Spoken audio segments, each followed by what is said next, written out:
Hello friends, last class में हमने continuity और डिफरेंशियबिलिटी के क्वेश्चंस करे थे। आज इस क्लास में भी हम कंटिन्यूटी और डिफरेंशियबिलिटी के कुछ क्वेश्चंस करेंगे।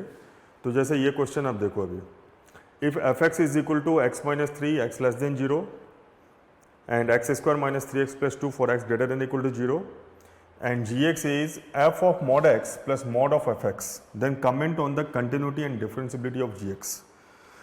तो जैसा मैंने लास्ट क्लास में बताया था कि आपको क्वेश्चन देखकर ही जज करना पड़ेगा कि आप ग्राफ से करोगे या probable points of continuity and differentiability जो हमने डिस्कस करा था। तो ये ग्राफ के लिए बहुत सुटेबल क्वेश्चन है। क्यों?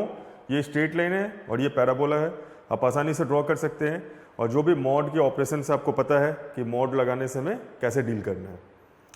तो पहले इसको ड्रॉ कर लेते हैं, एफ एक्स को। तो देखो आप,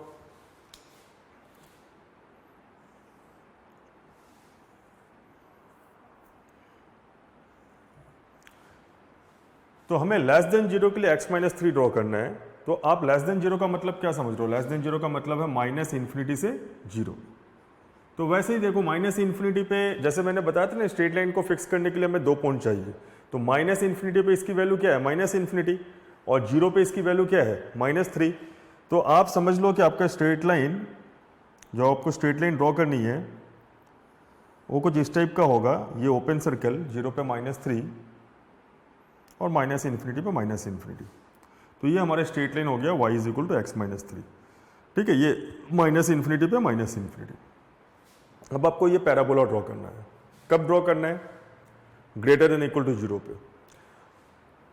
आप पैराबोला का वर्टेक्स भी निकाल सकते हो, लेकिन सबसे पहले तो मैं यही बोलूंगा कि जो सिंपल तरीका है वो ये है कि आप d Y by D x से ड्रॉ करो। तो इसका जो d Y by D x है, y is equal to x square minus three x plus two, तो D Y by D x आएगा 2x माइनस थ्री। तो ये अगर जीरो होगा तो आपको पता चल गया कि 3/2 पे इसका यू टर्न है। At x equal to 3/2 vertex मतलब यू टर्न। ये क्लियर है? D Y by D X जब जीरो होता है तो tangent parallel to X axis, तो आपको पता है कि 3/2 पे वर्टेक्स आएगा। तो अभी देखो 2x माइनस थ्री पे ये जीरो है, 3/2 के राइट साइड जाओगे तो D Y by D X positive आएगा। तो D Y by D X positive कब आएगा? जब आप 3/2 के राइट साइड जाओगे। और D Y by D X negative कब आएगा?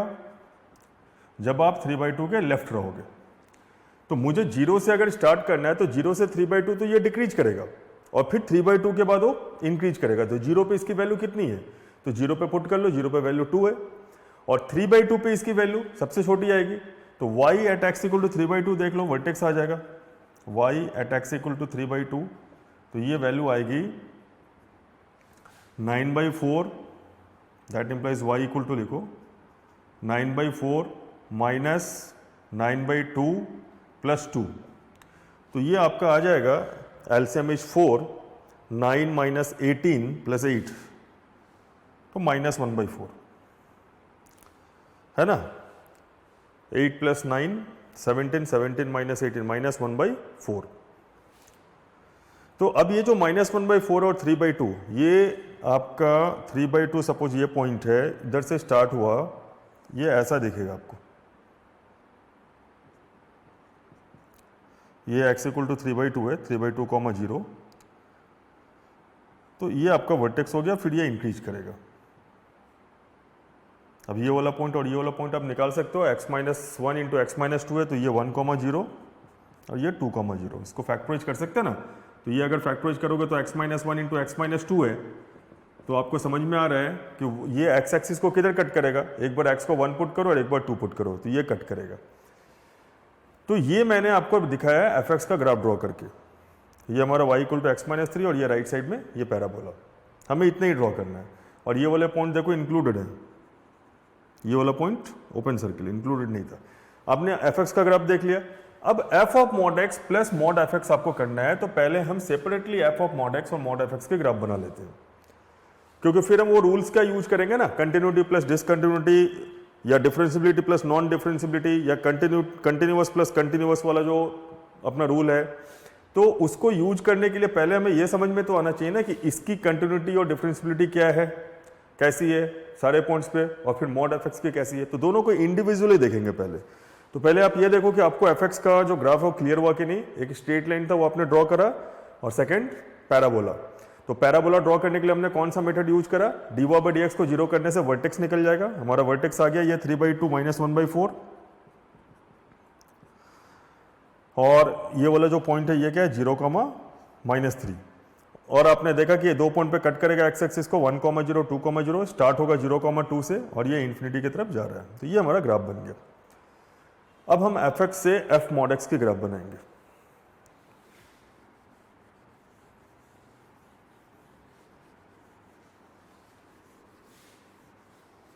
तो अब देखो ये जो f(x) का ग्राफ था, इससे हम f mod x की ग्राफ कैसे बनाएंगे। ये y = fx हो गया। अब y = f mod x। क्या करना पड़ेगा इसके लिए, क्या चेंजेस होंगे? अगर हमें f mod x की ग्राफ बनानी है तो क्या चेंजेस होंगे, सोच कर बताओ। f mod x का मतलब है कि ये इवन फंक्शन हो गया, क्योंकि x को अगर आप नेगेटिव पुट करो या x को पॉजिटिव पुट करो, x को नेगेटिव या पॉजिटिव दोनों ही पुट कर, दोनों ही केस में इसका इनपुट तो सेम ही मिलेगा ना इसको। जैसे मैं अगर मान लो इसको -2 दे रहा हूं x को, तब भी f2, और +2 वैल्यू दे रहा हूं तब भी f2। तो ये इवन फंक्शन हो गया। अब इवन फंक्शन का क्या मतलब हुआ? इवन फंक्शन का मतलब ये हुआ कि आपका जैसा राइट साइड में ग्राफ बनेगा वैसे ही लेफ्ट साइड में ग्राफ बनेगा। क्यों? जो x के पॉजिटिव वैल्यू के लिए आउटपुट आएगा y का, वही x के नेगेटिव वैल्यू के लिए भी y का आउटपुट आएगा, क्योंकि ये mod x है। तो आप x को नेगेटिव से अप्लाई करो या पॉजिटिव, f को तो वही मिलेगा ना। तो आप राइट साइड वाला ग्राफ को रेप्लिकेट कर दो लेफ्ट साइड, तो ये f mod x बन गया। तो कैसा दिखेगा?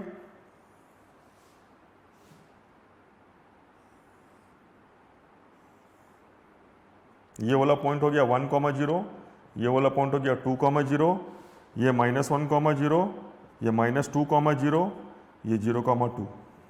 ये ग्राफ हो गया f mod x का। अब नेक्स्ट किसका करना है? mod ऑफ fx का। तो mod ऑफ fx का ग्राफ देखो आप।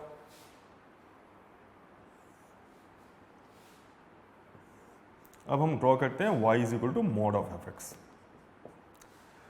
तो mod ऑफ fx और f mod x में काफी डिफरेंस है। mod ऑफ fx का मतलब यह हुआ कि आपका जो एक्चुअल ग्राफ था fx का, उसमें देखो कि जो जो नेगेटिव वैल्यूज वाले पॉइंट है, जो y के नेगेटिव वैल्यूज हैं, उसको आप मॉड लगा के पॉजिटिव कर लो।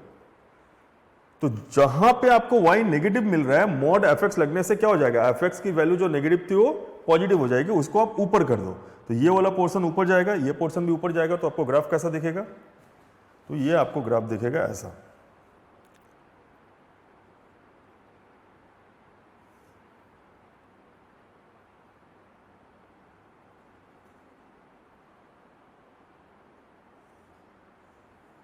ये ऐसा होगा।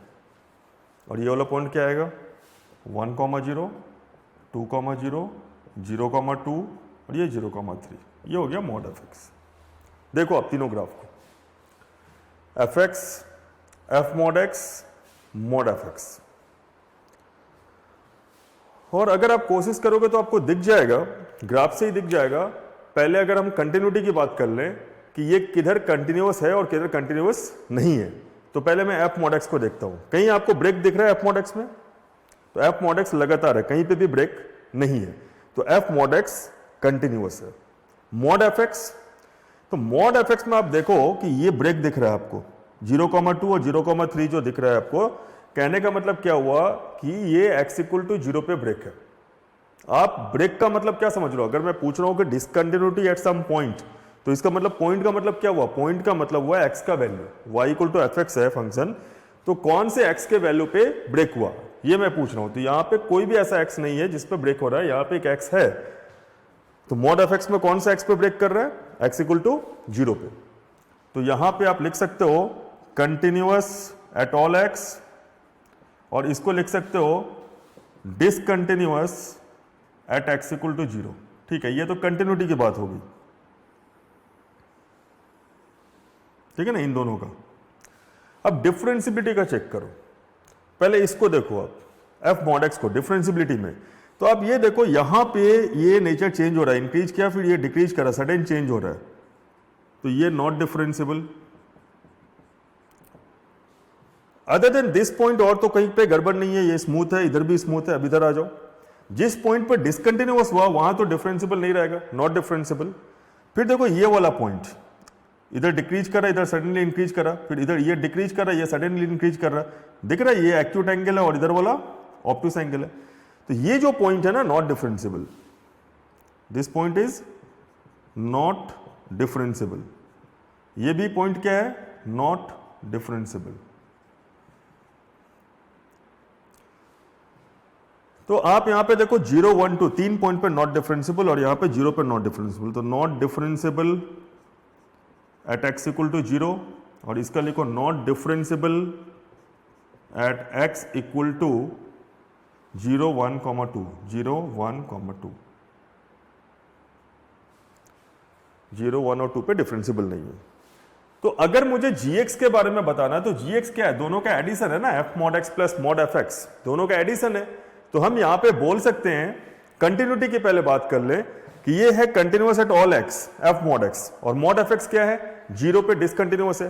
तो कंटिन्यूअस प्लस डिसकंटिन्यूअस मैंने आपको क्या बताया था, कंटिन्यूअस प्लस डिसकंटिन्यूअस किसी पॉइंट पे, जैसे ये सारे पॉइंट पे कंटिन्यूअस है और ये एक पॉइंट पे डिसकंटिन्यूअस है 0 पे, तो ये तो 0 पे कंटिन्यूअस था।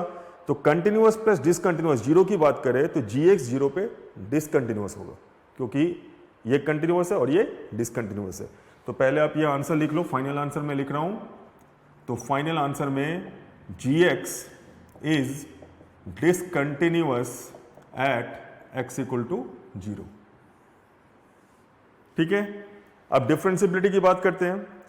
पहले आप 1 और 2 का देखो, ये 1 पे डिफरेंशिएबल है, ये 1 पे डिफरेंशिएबल नहीं है।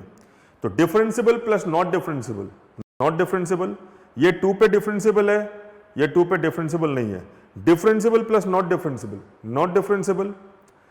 अभी 0 की बात करें तो ये 0 पे डिफरेंशिएबल नहीं है और ये भी 0 पे डिफरेंशिएबल नहीं है। तो not differentiable plus not differentiable में एक्सेप्शन आ सकता है। कब एक्सेप्शन आ सकता है, तो वैसे केस में आ सकता है एक्सेप्शन कि जैसे फंक्शन का ऐसा कुछ फॉर्म चेंज हो जाए gx का कि जैसे वो कुछ कांस्टेंट फंक्शन का जैसा बिहेव करे, या कुछ फंक्शन का पूरा स्ट्रक्चर ही चेंज हो जाए, आपको वैसा लगे कि वहां पे एक ऐसा फंक्शन मिल गया कि जो डिफरेंशिएबल हो गया। लेकिन यहां पे वैसा नहीं होगा। यहां पे आप देख रहे हो कि ये जो जिस पॉइंट पे नॉट डिफरेंशिएबल है x इक्वल टू 0 वाला पॉइंट, और ये यहां पे देख लो आप कि ये तो कंटिन्यूअस ही नहीं है, ब्रेक कर गया। तो अगर मैं बोल रहा हूं 0 की बात कि 0 पे तो gx डिसकंटिन्यूअस है, तो हमें तो इतना सोचना ही नहीं है not differentiable plus not differentiable.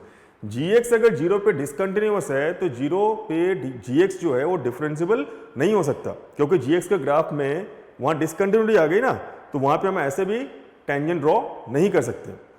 तो ये तो आपको और आसानी हो गया कि अगर आपने इस क्वेश्चन में पहले कंटिन्यूटी कर ली तो gx is discontinuous at x equal to 0, तो डिफरेंशिएबिलिटी पे पहले लिख लो gx is not differentiable at x equal to 0। मतलब आपको non differentiable plus non differentiable का एक्सेप्शन भी डील करने की जरूरत नहीं है, क्योंकि आपको पता है कि gx 0 पे डिसकंटिन्यूअस था, तो gx 0 पे डिफरेंशिएबल नहीं होगा।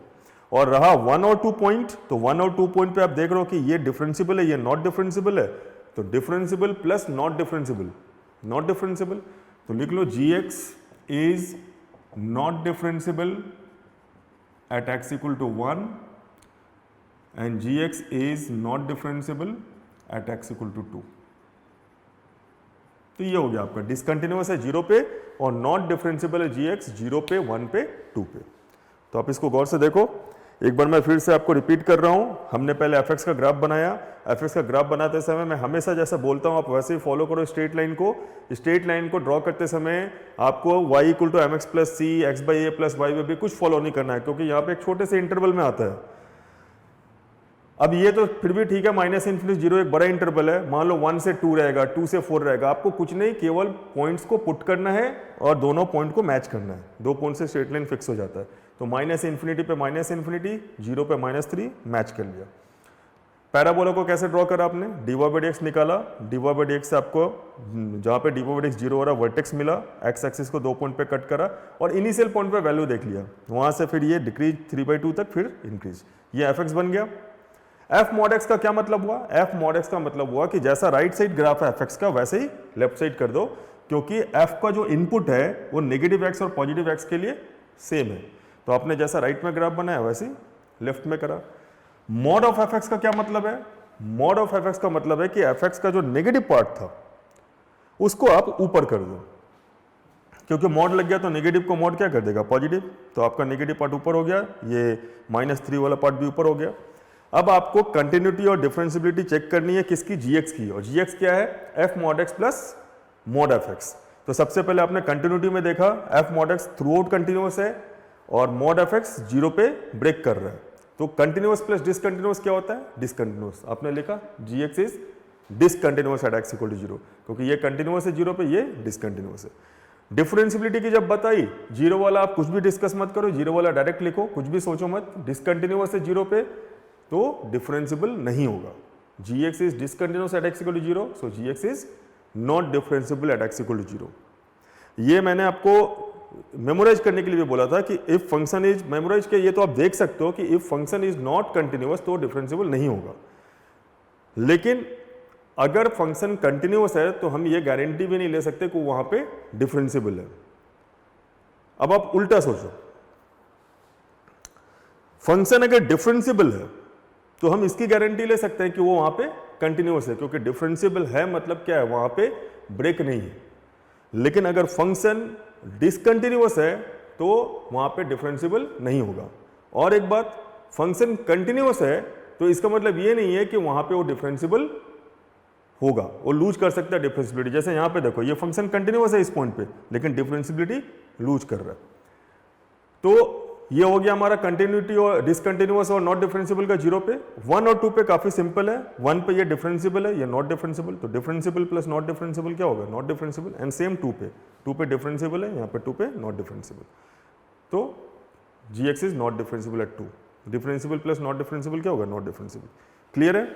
अब हम आगे बढ़ते हैं दूसरे क्वेश्चन में।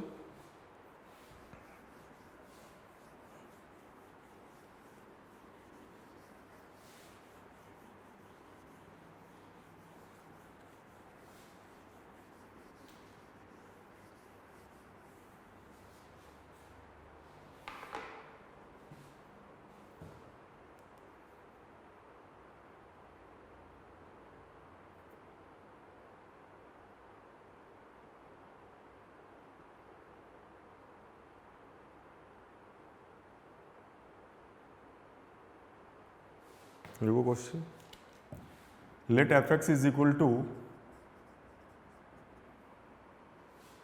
Greatest integer X sine pi by greatest integer X plus 1 where is GIF, greatest integer function.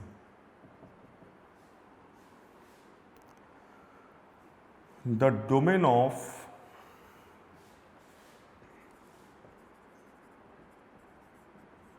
F is and the points of discontinuity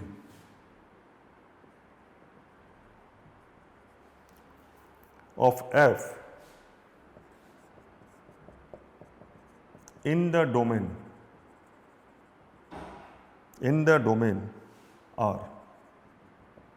ये question.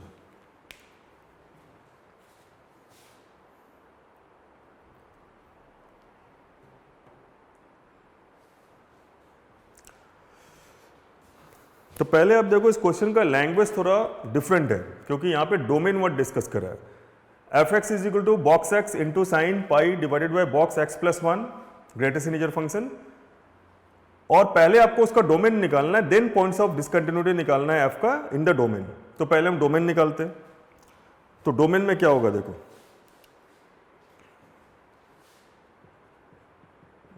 Greatest integer x pi divided by greatest integer X plus 1।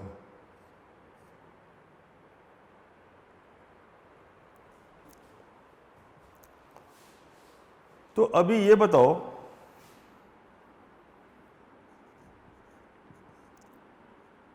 इसके domain में problem किधर आएगी। ये x plus 1 का box जो है नीचे, ये अगर 0 हो गया तो प्रॉब्लम आएगी ना। ये डिनोमिनेटर में 0 होगा तो अनडिफाइंड होगा, इधर कोई प्रॉब्लम नहीं आने वाली, ये हमेशा डिफाइंड रहेगा। तो आप ये देखो कि फॉर डोमेन आप क्या लिखोगे, तो फॉर डोमेन आप लिखोगे कि x+1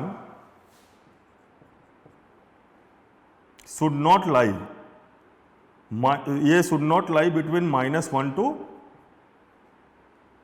-1 to 0 नहीं, 0 to 1, 0 to 1, ये नहीं होना चाहिए,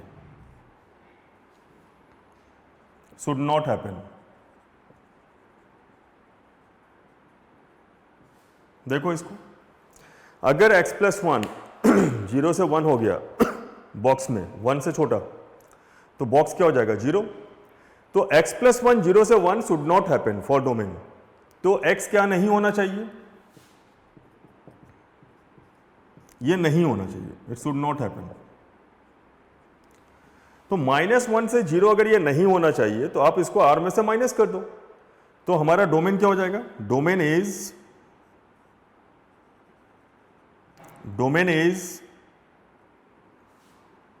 R -1 to 0, या तो आप ऐसा लिखो या फिर दैट इंप्लाइज -∞ to -1।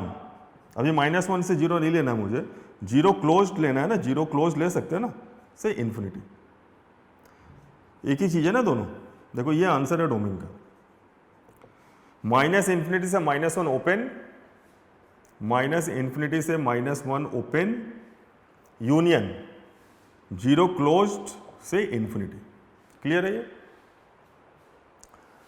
तो ये हमारा डोमेन हुआ। अब क्वेश्चन का नेक्स्ट लाइन देखो आप, then the points of discontinuity of f in the domain, मुझे डोमेन में चाहिए। एक क्वेश्चन होता है ना जिसमें आपको पूरे आर में देखना होता है, पूरे -∞ से इन्फिनिटी के बीच में, या जो पूरा इंटरवल दिया होता है, जो फंक्शन को जिस इंटरवल में पूरा डिफाइन करके रखते हैं उसमें।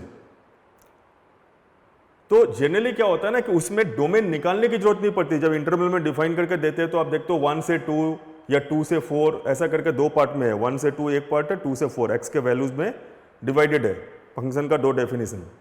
तो वहां पे आप क्या करते हो कि 1 से 2 चेक करा, फिर 2 से 4 चेक करा, इंटरवल का क्वेश्चन आपने देख लिया कि किधर वो कंटिन्यूअस है किधर नहीं है। इधर क्या है क्वेश्चन कि पहले डोमेन निकालो और फिर डोमेन के अंदर देखो कि पॉइंट्स ऑफ डिसकंटिन्यूटी कहां है। पूरे हमें आर से कोई मतलब नहीं है, हमें सिर्फ इससे मतलब है, इसके अंदर किधर वो डिसकंटिन्यूअस है। तो ठीक है, अभी चेक करते हैं ये डिसकंटिन्यूअस किधर होता है। तो बॉक्स एक्स जो है वो डिसकंटिन्यूअस होता है इंटीजर्स पे, तो आप इसको लिखो डिसकंटिन्यूअस एट इंटीजर्स। तो ये भी तो वही होगा, बॉक्स ऑफ x+1 जो है, तो बॉक्स ऑफ x+1 को लिख सकते हैं ना बॉक्स x+1, 1 को बाहर कर सकते हैं, या x+1 ऐसे भी आप समझो कि x इंटीजर होगा तो x+1 इंटीजर होगा। तो ये भी डिसकंटिन्यूअस एट इंटीजर्स। ठीक है जी। अब हमारे पास इंटीजर है कितने, हमारे डोमेन को चेक करो, डोमेन में कौन कौन से इंटीजर्स हैं या कौन सा इंटीजर्स अभी एब्सेंट हो गया। तो आप देखोगे कि हमारे डोमेन में -1 नहीं है बट 0 है। देखो -1 डोमेन में नहीं है क्योंकि -1 पे ओपन है, बाकी सारे इंटीजर्स है ना -1 से छोटे वाले, -2 -3 सभी हैं। इधर देखो 0 है और 0 पे क्लोज्ड है, तो 0 -h नहीं है, इंटीजर 0 प्रेजेंट है लेकिन 0 का लेफ्ट साइड प्रेजेंट नहीं है। 0 1 2 3 सभी हैं। अब यहां पे गौर करने की बात है, कुछ कुछ चीजें ना हमें याद रखनी पड़ती है। क्या प्रॉब्लम है, पहले तो इसको सॉल्व करने के लिए आपको रूल याद रखना पड़ेगा, like discontinuous into discontinuous, discontinuous into discontinuous. हम लोगों ने क्या डिस्कस करा था, जैसे मैं बोलूं कि एक फंक्शन है hx और एक फंक्शन है gx, ये है discontinuous at x equal to a और ये भी है discontinuous at x equal to a, discontinuous at x equal to a। तो ये फाई एक्स जो फंक्शन है, फाई एक्स मान लो hx इंटू जी एक्स है, तो फाई एक्स का क्या होगा, at x equal to a discontinuous होगा या कंटिन्यूअस होगा। मान लो मैंने ये आपसे पूछा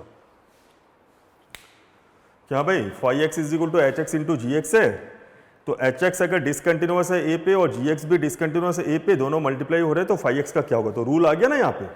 तो आपको अच्छे से याद होगा कि रूल में डिसकंटिन्यूअस इंटू डिसकंटिन्यूअस में 100% गारंटी नहीं थी डिसकंटिन्यूटी की, एक्सेप्शन आ सकता है। डिसकंटिन्यूअस इंटू डिसकंटिन्यूअस, ये जो फाई एक्स है ना, ये एक्स इक्वल टू ए पे मे बी कंटिन्यूअस, एक्सेप्शन आ सकता है। तो at x equal to a generally discontinuous but at times may be continuous, at times may be continuous। तो यहां पे देखो वही सिचुएशन है, सारे इंटीजर्स पे ये डिसकंटिन्यूअस है, सारे इंटीजर्स पे ये भी डिसकंटिन्यूअस है। तो आप बोलोगे सर तब तो ठीक है, सारे इंटीजर्स में डिसकंटिन्यूअस इंटू डिसकंटिन्यूअस, तो discontinuous into discontinuous generally discontinuous होता है ना। मैंने थोड़ी बोला कि हमेशा गारंटी ले सकते हैं, डिसकंटिन्यूअस जनरली होता है वो, but at times may be continuous. तो सारे इंटीजर्स पे ये डिसकंटिन्यूअस है, सारे इंटीजर्स पे ये भी डिसकंटिन्यूअस है, फिर भी हम नहीं बोल सकते हैं कि डिसकंटिन्यूअस इंटू डिसकंटिन्यूअस मतलब सारे इंटीजर्स पे ये डिसकंटिन्यूअस होगा। अगर ऐसा रहता तो फिर तो यहाँ पर हमारा आंसर आ जाता ना, डोमेन में हम लिख देते कि इसके अंदर जितने इंटीजर्स है सब पे ये डिसकंटिन्यूअस है, तो हम इसका आंसर लिखते आई इन द डोमेन, मतलब ऑल इंटीजर्स उसके जो है। अब वो points of discontinuity of f in the domain पूछा है, तो points of discontinuity f in the domain are all integers of the domain, ऐसा लिख लो, all integers of the domain. मतलब क्या हुआ, इंटीजर्स हैं कौन कौन से इसमें, तो -1 को छोड़कर सभी है, तो हम ऐसा लिख लेते कि आई एक्सेप्ट -1, क्योंकि -1 तो डोमेन में नहीं है। तो अगर हम बोल रहे हैं all integers of the domain I, except -1 लिखने की जरूरत है क्या, नहीं भी लिखोगे तो चलेगा, क्योंकि डोमेन में वो -1 नहीं है। तो all integers of the domain आई, लेकिन ये रॉन्ग हो जाता आंसर। क्यों, क्योंकि हम गारंटी नहीं ले सकते हैं, like discontinuous into discontinuous is always discontinuous, इसकी गारंटी हम नहीं ले सकते हैं। तो हमारे डोमेन में जितने भी इंटीजर्स हम उसकी गारंटी नहीं ले सकते हैं कि सबके सब पे वो डिसकंटिन्यूअस इंटू डिसकंटिन्यूअस डिसकंटिन्यूअस हो जाएगा। हो सकता है किसी पे एक्सेप्शन आ जाए, तो यहाँ पे एक्सेप्शन आएगा। आप देखो जितने भी इंटीजर्स है ना, सबका left hand side, right hand side और वो इंटीजर अवेलेबल है, लेकिन जीरो गड़बड़ है। जीरो का ना लेफ्ट हैंड साइड अवेलेबल नहीं है, 0-h, जीरो अवेलेबल है, 0+h अवेलेबल है। तो ग्रेटेस्ट इंटीजर एक्स जो है ना, आप 0 और 0+h पे देखो, at x equal to 0, 0, greatest integer x at x equal to 0+h,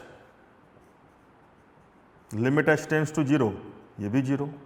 तो ग्रेटेस्ट इंटीजर एक्स तो कंटिन्यूअस हो जाएगा ना, तो greatest integer x is continuous at x equal to 0 if 0-h is absent.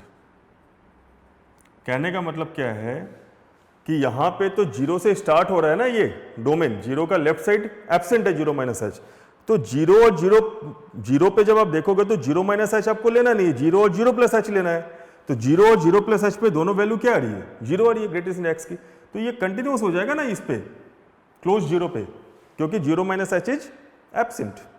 तो so greatest integer x is continuous at x equal to 0 if 0-h is absent. तो क्योंकि हमें केवल 0 और 0+h देखना है।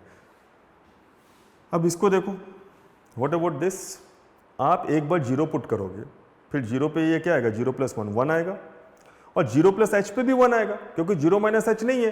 तो ये वाला भी जो है, ये ऐसे भी तो लिख सकते हो ना, ग्रेटेस्ट इंटीजर x+1 को क्या लिख सकते हो, ग्रेटेस्ट इंटीजर x+1। तो ऑब्वियस सी बात है, जो रूल यहाँ पे फॉलो करता है वो यहाँ पे भी फॉलो करेगा, इसको भी 0 और 0+h से कोई प्रॉब्लम नहीं है। तो उस केस में ये क्या हो जाएगा, कंटिन्यूअस एट 0, ये भी कंटिन्यूअस एट 0, तो कंटिन्यूअस इंटू कंटिन्यूअस कंटिन्यूअस हो जाएगा, तो 0 पे एक्सेप्शन आएगा ना।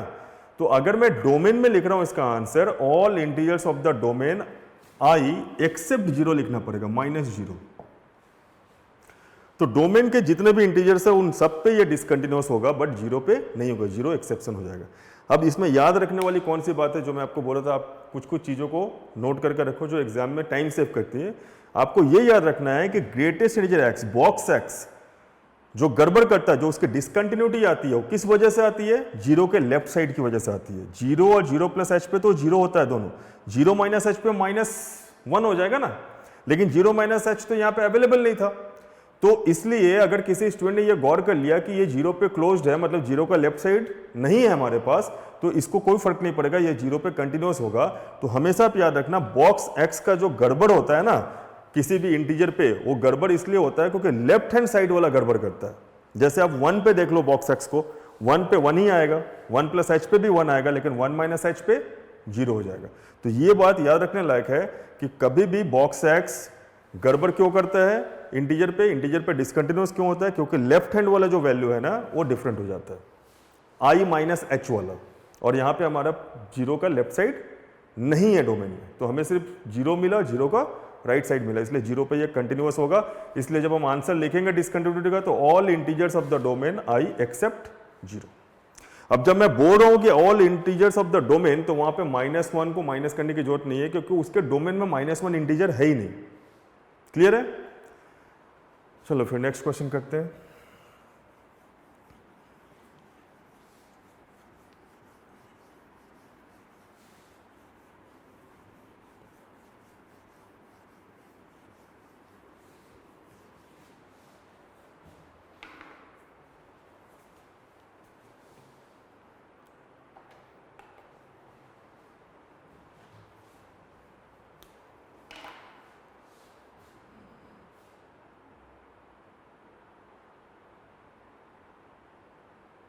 क्वेश्चन है, let F x is equal to greatest integer n plus p sine x member 0 to pi,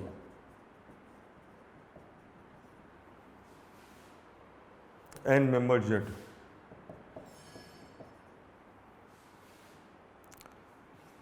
p is a prime number,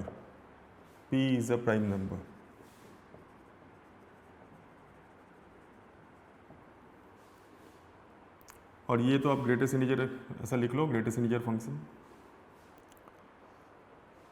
the number of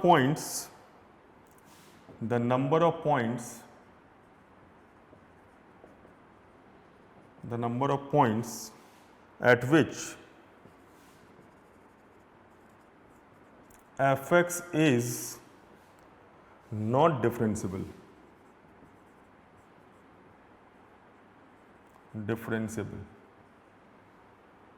is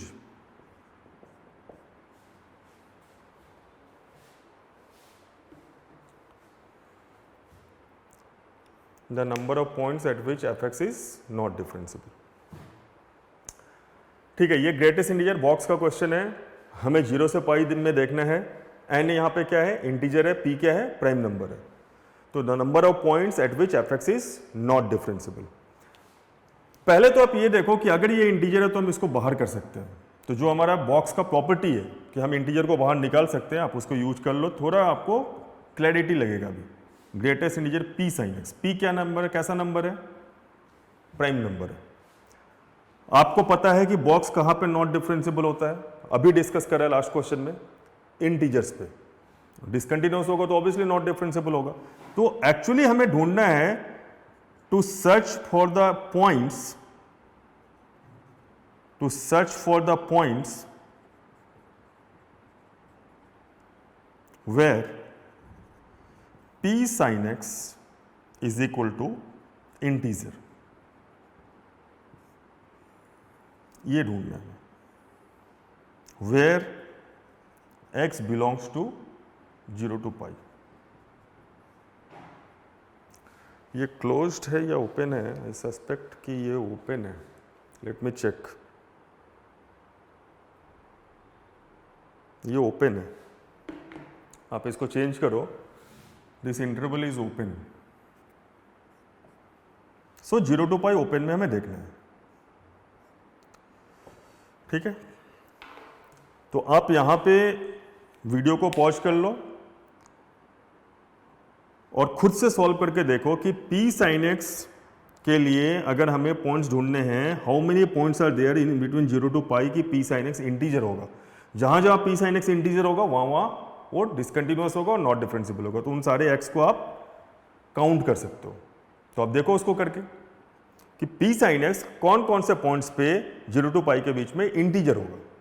यही करना है इस क्वेश्चन में, इससे ज्यादा कुछ नहीं है, क्योंकि आपको बॉक्स की प्रॉपर्टी पता है कि ये गड़बड़ कहां पे करता है, डिसकंटिन्यूअस किधर होता है, जब अंदर वाली क्वांटिटी इंटीजर होती है। तो आप देख लो कि p sin x किधर किधर इंटीजर हो रहा है, कौन से x है, कितने सारे x है 0 से पाई के बीच में जब p sin x इंटीजर होगा। तो आप यहां पे देखोगे कि p sin x क्या क्या वैल्यू ले सकता है। मैं यहां पे कॉलम बनाता हूं, p sin x 1 हो सकता है। कब p sin x 1 हो सकता है, जब sin x की वैल्यू 1/p हो।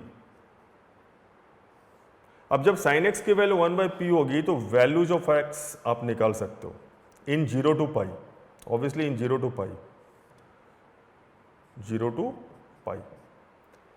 देखो मैंने क्या लिखा first line, p sin x 1 हो सकता है या नहीं, बिल्कुल हो सकता है। p sin x 1 हो सकता है जब sin x 1/p होगा। अब आप बोलोगे ये 1/p हो सकता है कि नहीं sin x, बिल्कुल हो सकता है। p हमेशा 1 से बड़ा होगा, p प्राइम नंबर है। तो स्मॉलेस्ट प्राइम क्या होता है, स्मॉलेस्ट प्राइम इज 2।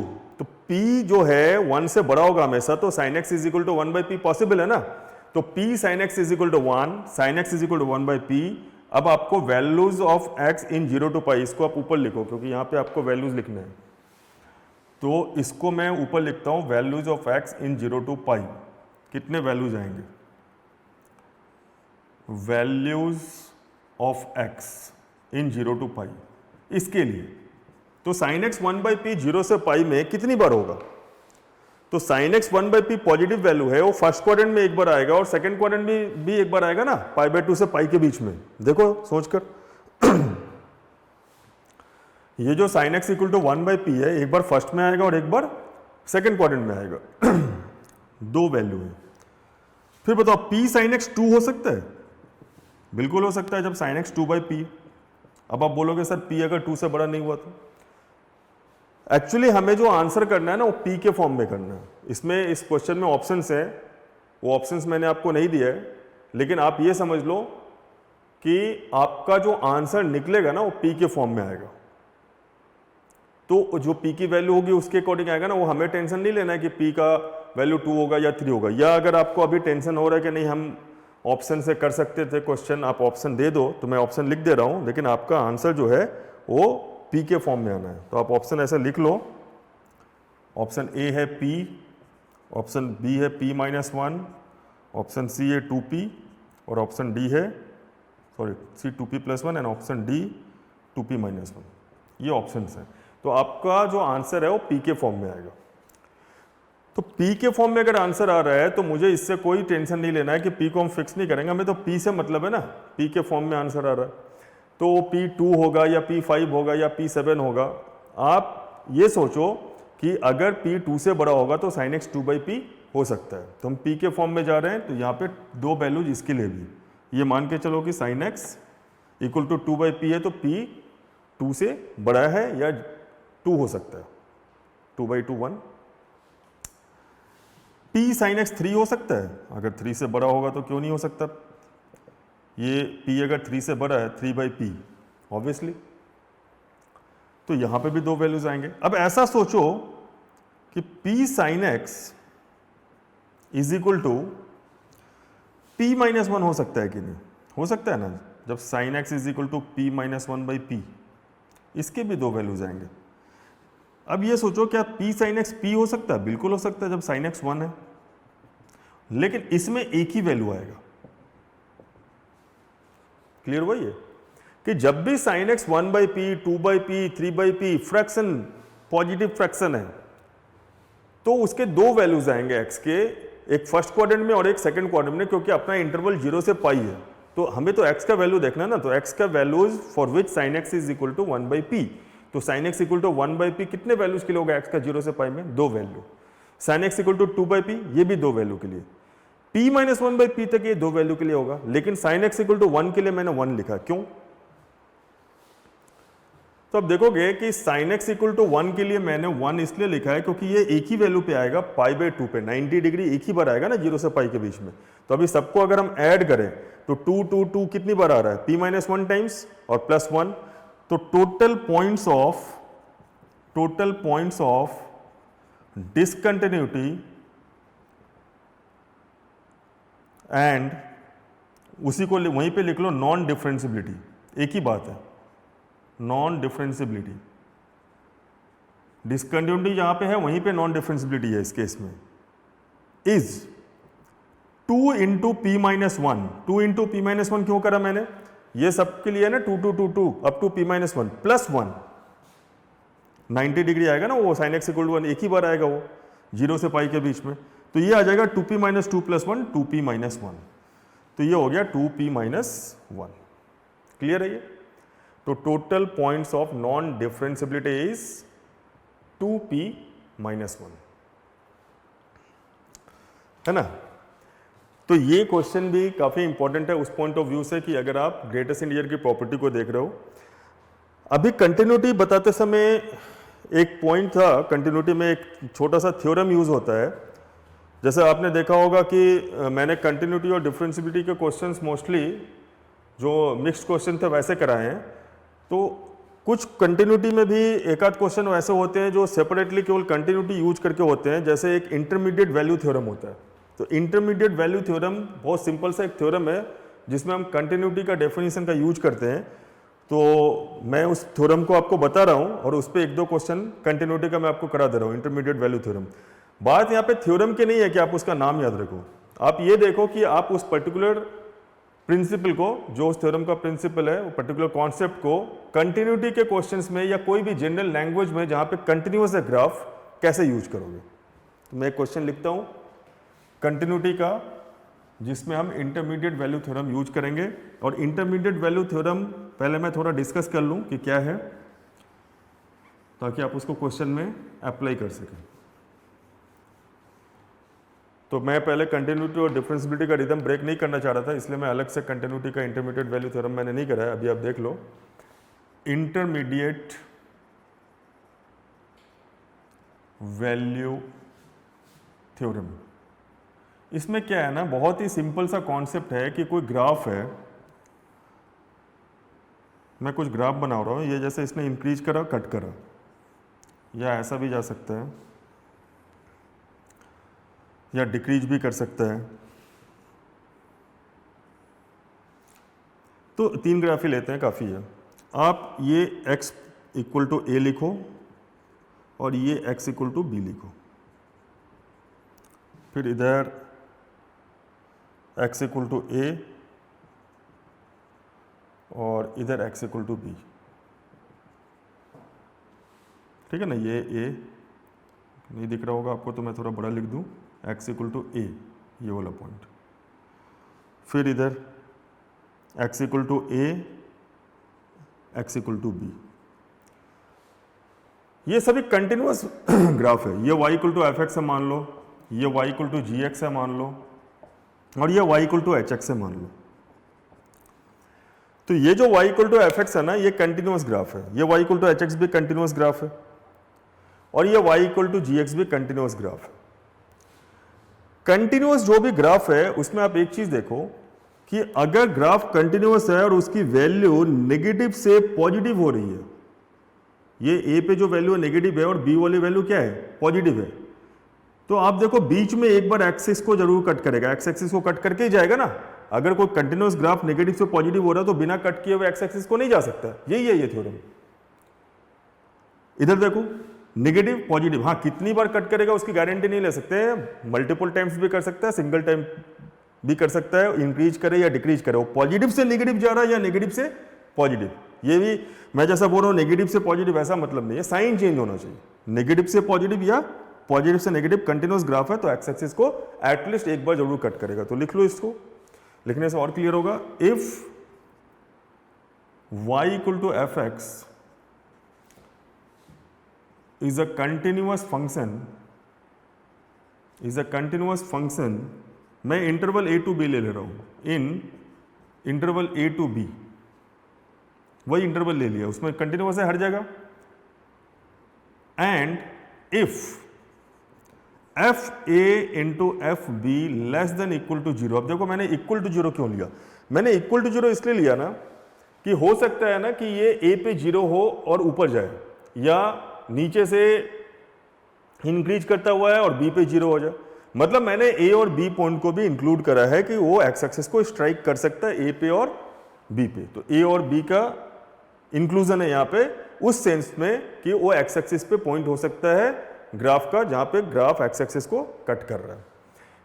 तो f a into f b less than equal to zero. अभी आप इक्वल टू जीरो वालों को दिमाग से हटाओ, आप ये सोचो कि अगर f a into f b negative है तो f a into f b negative होने का मतलब क्या हुआ, ग्राफ कंटिन्यूअस था आपका, तो ए और बी पे साइन ऑपोजिट है, तभी तो एफ ए और एफ बी नेगेटिव है। एफ ए का क्या मतलब है, एफ ए का मतलब है ये हाइट, ये वाई का जो वैल्यू है, और ये एफ बी।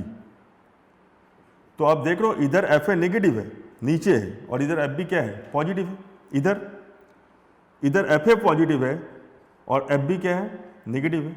तो कहने का मतलब अगर f a into f b negative है तो एफ ए और एफ बी का साइन क्या होगा, ऑपोजिट होगा। तो अगर एफ ए और एफ बी का साइन ऑपोजिट है तो हम क्या लिखेंगे, देन देयर मस्ट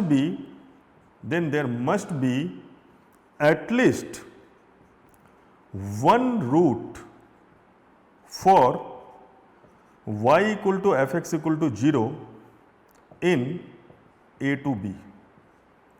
तो y equal to f x equal to zero का मतलब ये हुआ कि ग्राफ एक्स एक्सिस को कट कर रहा है। इसका मतलब क्या हुआ, in other words y equal to f x will cut x axis at least at one point, clear है। कम से कम एक पॉइंट पे जरूर कट करेगा y is equal to f x x axis को।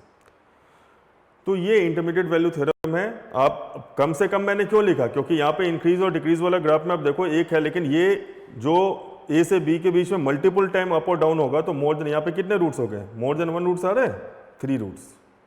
तो यहाँ पे 3 रूट्स हो गए, यहाँ पे एक ही है 1 रूट, यहाँ पे भी क्या है 1 रूट। तो मिनिमम 1 रूट, मैक्सिमम अनलिमिटेड। तो इस पे मैं एक क्वेश्चन जल्दी से दे रहा हूँ आपको, अब उस क्वेश्चन को देख लो।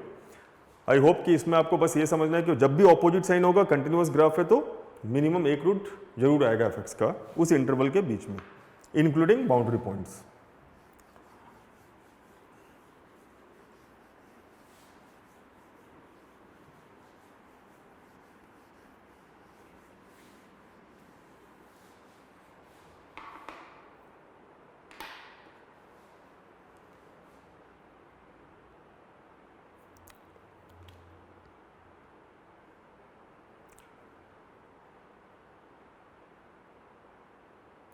क्वेश्चन है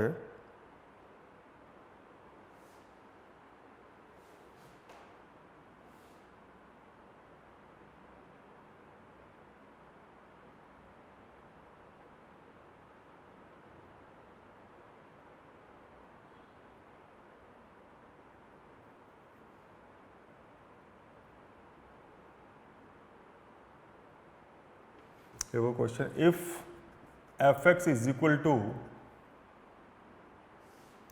x e to the power x minus 2, then prove that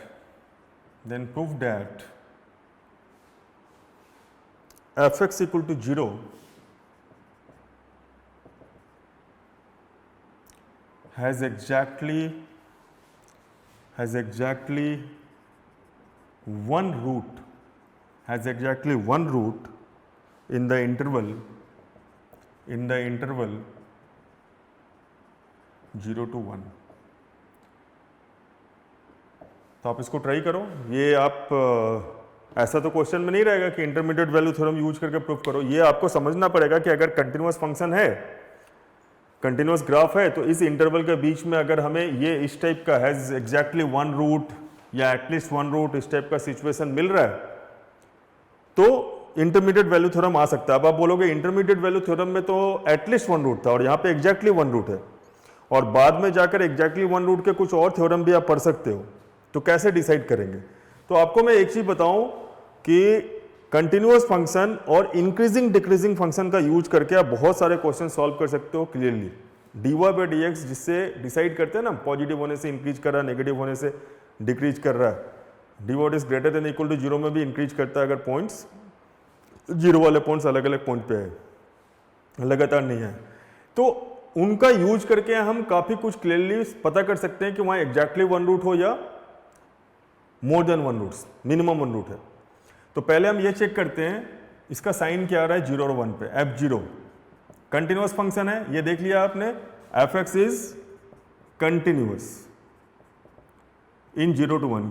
क्यों कंटिन्यूअस है? तो आप कंटिन्यूटी में ये जान रहे हो ना कि कंटिन्यूअस इंटू कंटिन्यूअस कंटिन्यूअस होता है, तो x कंटिन्यूअस फंक्शन है, e का पावर x भी कंटिन्यूअस है, तो continuous into continuous continuous. 2 y equal to 2 continuous है, पैरेलल टू x एक्सिस, तो कंटिन्यूअस माइनस कंटिन्यूअस कंटिन्यूअस। तो ये फंक्शन क्या है? कंटिन्यूअस फंक्शन है जीरो टू वन में, क्योंकि ये तीनों फंक्शन कंटिन्यूअस है। अभी f0 को चेक करो, f0 is 0 minus 2 negative, f1 e minus 2 greater than 0। तो आपको दिख गया कि इनकी साइन ऑपोजिट है।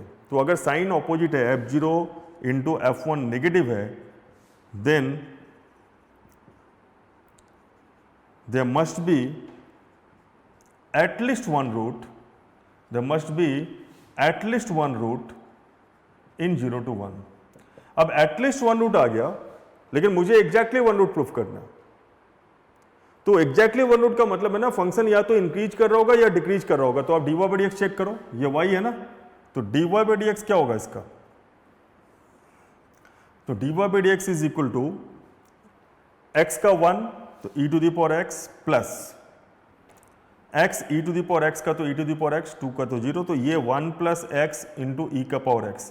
तो इस इंटरवल में 0 to 1 में ये पॉजिटिव रहेगा, greater than 0 for x belonging to 0 to 1। तो ये इंक्रीजिंग फंक्शन है और f0 इंटू f1 नेगेटिव है, तो आपको पता है कि अगर ये लगातार इंक्रीज करेगा तो एक जगह ही कट करेगा। हेंस ऐसा लिख लो, since it is strictly increasing function, since it's strictly increasing function,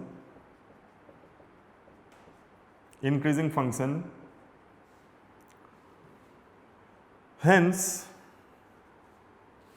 it will cut x-axis only once,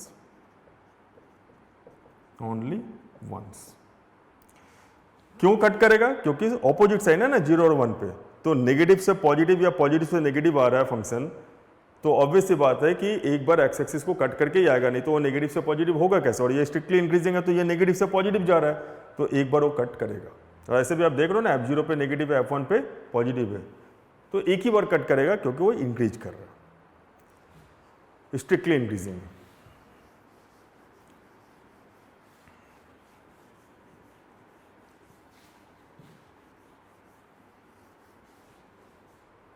next देखो,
ये कंटिन्यूटी पे क्वेश्चन है, इसको लिखो। For every pair of continuous functions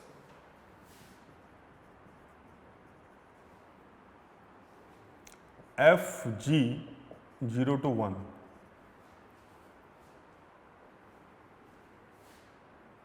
arrow R such that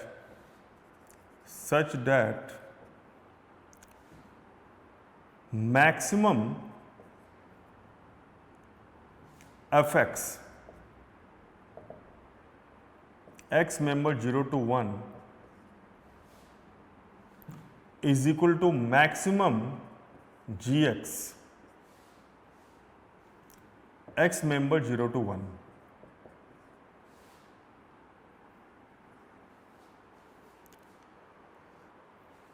The correct statement oblique statements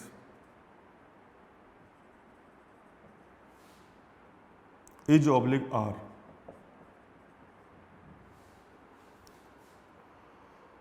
A, option A, fc square plus 3fc is equal to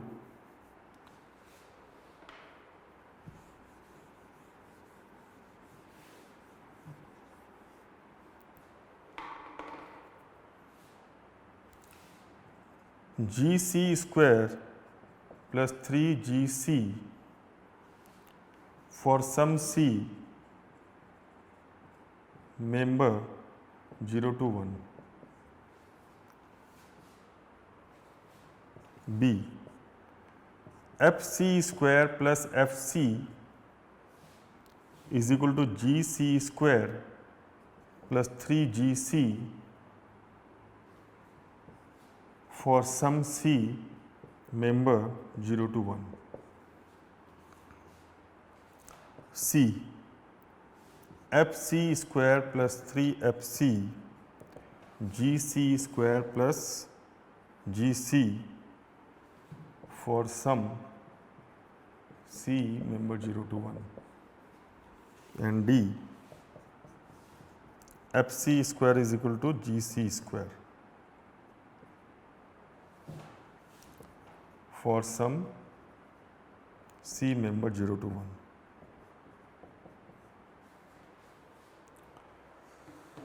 तो ये question है।